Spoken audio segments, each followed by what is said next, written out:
Lecture number 4 में हमारे पास concentration units में मोलैरिटी क्या होती है और मोलैलिटी क्या होती है, हमने इसको डिस्कस करना है। तो मोलैरिटी को डिस्कस करते हैं। मोलैरिटी को अगर मैं डिफाइन करूं तो मैं कहूँगा number of moles of solute, number of moles of solute present or dissolved in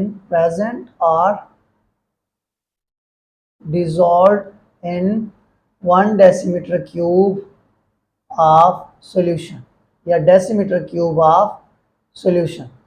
Number of moles of solute dissolved in decimeter cube dissolved in liter of solution is known as molarity. तो इसको मैं अगर define करूं तो मैं कैसे करूंगा, number of moles of solute dissolved in decimeter cube of solution is known as molarity. तो इसको मैं अगर फार्मूला लिखूं तो कैसे लिखूंगा, molarity is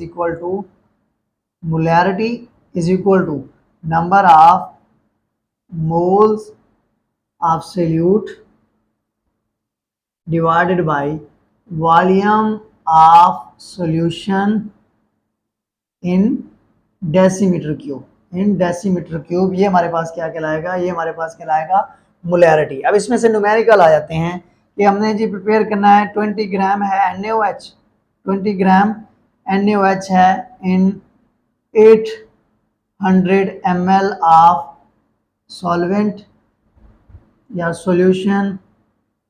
बताएं इसकी मोलैरिटी क्या है, बताएं जी इसकी मोलैरिटी क्या है। या आपको दे देगा कि मोलैरिटी इसकी इतनी है, इतने 100 ml में हमने इसको डिसॉल्व किया है, बताएं इसका मैस क्या है। तो दो तरीकों से इसके न्यूमेरिकल आते हैं, तो इसको हम करते हैं। अब मोलैरिटी का फार्मूला क्या है, number of moles of a solute divided bye in decimetre cube of a solution. अब यहाँ पे देखें मैस में हमारे पास दिया हुआ है और वॉल्यूम भी दिया हुआ है, जबकि हमारे पास नंबर ऑफ मोल्स नहीं दिए हुए। तो पहले हम क्या करेंगे, सोल्यूशन में पहले हम नंबर ऑफ मोल्स निकालेंगे। नंबर ऑफ मोल्स का फार्मूला होता है number of moles of solute. अब सोल्यूट हमारे पास कौन सा है, NaOH, is equal to mass of solute divided by molar mass of solute. Molar mass of solute, mass कितना दिया हुआ है, देखें मैस दिया हुआ है 20 gram divided by molar mess इसका कितना होता है, सोडियम हमारे पास 23, ऑक्सीजन 16 एंड हाइड्रोजन हमारे पास 1, तो ये हमारे पास हो गया 40 ग्राम पर मोल। इसका यूनिट क्या होता है, ग्राम पर मोल। ग्राम से कट गया, इसका आंसर हमारे पास क्या आया, हमारे पास इसका आंसर आया 0.5 मोल्स। नंबर ऑफ मोल्स हमारे पास निकल आए, number of moles of NaOH। अच्छा जी, उसके बाद हमारे पास है, अब यहाँ पे हमने ml में वो दिया हुआ है उसने, और जबकि हमारे पास क्या है, डेसीमीटर क्यूब सोल्यूशन है। तो फिर हमने क्या करना है, ml को हमने क्या करना है, डेसीमीटर क्यूब में सोल्यूशन में कन्वर्ट करना है। तो फिर हम क्या करेंगे, हम कर देंगे 800 ml को डिवाइड, एक डेसीमीटर क्यूब 1 लीटर सोल्यूशन में कितने ml होते हैं, 1000 ml, multiply by 1 dm cube. ml से कट जाएगा, ये हमारे पास हो जाएगा 0.8 डेसीमीटर क्यूब सोल्यूशन।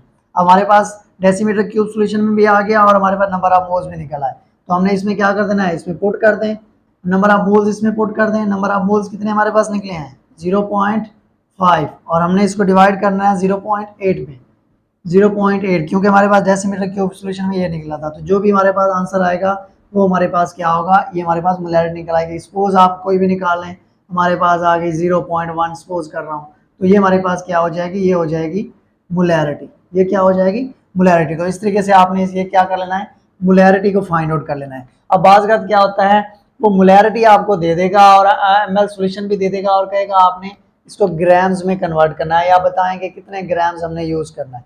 तो फिर आपने क्या करना है, आपने नंबर ऑफ मोल्स हमारे पास किसके होता है, mess divided by molar mass, mess divided by molar mass. तो इसको रीअरेंज कर लेना है और मोलैरिटी को इधर ले आना है, और ये हमारे पास इधर मैस हो जाएगा और हमारे पास फार्मूला बन जाएगा इस तरीके से, mass is equal to molarity multiply by molar mass multiply by volume of solution in decimeter cube। तो जो भी आप उस मोलैरिटी वो आपको देगा, मोलैरिटी पुट करें इसमें, उसका मोलर मैस सोल्यूट का पुट करें, वॉल्यूम जितने ml में दिया होगा आपका क्या निकल आएगा, आपका मैस निकल आएगा जितना भी होगा। ठीक है, तो दो तरीकों से मोलैरिटी आ जाता है। उसके बाद हमारे पास है मोलैलिटी। क्या होती है मोलैलिटी? इसको मैं डिफाइन करूं तो कैसे करूंगा? Number of moles of solute, number of moles of solute dissolved in present in 1 kg of solution is known as molality।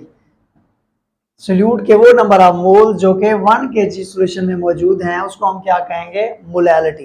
Molality में क्या था? डेसीमीटर क्यूब सोल्यूशन था। अब यहाँ पे हमारे पास क्या है? हमारे पास है 1 kg ऑफ सोल्यूशन। तो इसको मैं अगर फार्मूला लिखूं तो कैसे लिखूंगा? Molality is equal to number of moles of solute divided by volume of solution in kg in kilogram. अब कोई फाल ले लेते हैं, एग्जांपल लेते हैं। यहाँ पे तो मैंने मोलैरिटी का हमने निकाला था, अब यहाँ पे मैं मैस निकालने की कोशिश करता हूँ। तो कह रहा है कि मैं इसी की एग्जांपल देता हूँ कि NaOH है, इसकी मोलैरिटी है जी, मोलैलिटी हमारे पास है 1 मोलर, 1 मोलर। और कह रहा है कि इसको जी आप क्या करें, इसको 900, मैं वॉल्यूम भी देता हूँ। वॉल्यूम हमारे पास क्या है? केजी में है। वॉल्यूम क्या है? ये हमारे पास केजी में है, तो वॉल्यूम मैं दे देता हूँ 600 ग्राम। बताएं जी इसकी इसका मैस क्या है? इसका मैस क्या है? अब इस तरीके से एक क्वेश्चन आ सकता है कि जी NaOH है, वो एक मोलर सोल्यूशन है, उसको हमने 600 ग्राम सॉल्वेंट में सोल्यूशन में डिसॉल्व किया, बताएं इसका मैस क्या है? फिर आप क्या कहेंगे? मोलैलिटी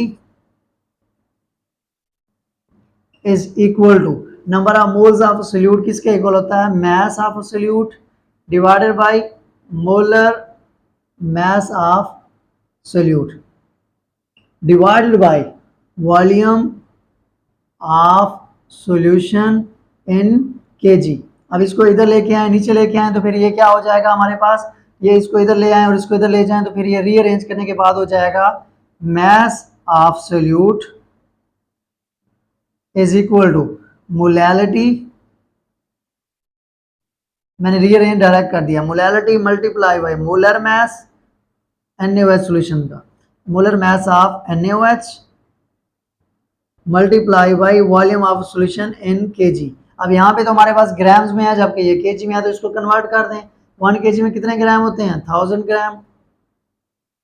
मल्टीप्लाई कर दें 1 kg के साथ, तो ग्राम ग्राम से कट गया, इसका आंसर आ जाएगा 0.6 kg। तो आपने क्या करना है? इसमें पुट कर देना है। मोलैलिटी क्या थी? 1, मोलर मैस क्या है? 40, और हमारे पास इसकी केजी कितने निकले हैं? 0.6। तो जो भी आंसर आएगा वो हमारे पास क्या आ जाएगा? Mass of NaOH। अब उस फिर आपने क्या करना है? वही मैस लेना है और उसको 600 ग्राम सॉल्वेंट में सोल्यूशन में डिसॉल्व कर लेना है, तो आपका क्या बन जाएगा? आपका बन जाएगा 1 मोलर NaOH सोल्यूशन। तो ये था हमारे पास मोलैलिटी क्या होती है और मोलैरिटी क्या होती है। अब इसमें हमारे पास एक और चीज़ भी है, ये मोलैरिटी जो है, ये मोलैरिटी जो है ये टेम्परेचर के ऊपर डिपेंड करती है। ये टेम्परेचर के ऊपर डिपेंड करती है। मोलैरिटी वॉल्यूम की जो हमारे पास है वो डिक्रीज या इंक्रीज कर सकती है, क्योंकि वॉल्यूम हमने क्या, सोल्यूशन का वॉल्यूम किस में लेना होता है? ml में। ml में जो क्या होता है वो सोल्यूशन लिक्विड फॉर्म में होता है, तो वो फिर क्या होता है? वेरी कर सकता है टेम्परेचर के साथ, बढ़ भी सकता है, कम भी हो सकता है। जबकि मोलैलिटी जो है ये टेम्परेचर के ऊपर डिपेंड नहीं करती, it is independent of temperature. Temperature बढ़ता रहे कम होता रहे, मैस के ऊपर कोई इफेक्ट नहीं होगा, क्योंकि हमारे पास सोल्यूट जो है किस में मौजूद होगा? हमारे पास मैस में मौजूद होगा। इस वजह से उसके ऊपर टेम्परेचर का कोई इफेक्ट नहीं होगा। टेम्परेचर बढ़े या इंक्रीज या डिक्रीज हो, मोलैलिटी सोल्यूशन की क्या होगी? डिक्रीज या इंक्रीज नहीं होगी। तो ये था हमारा आज का लेक्चर, मोलैरिटी और मोलैलिटी क्या होती है, जो कि हमने डिस्कस किया है कंसंट्रेशन यूनिट्स में।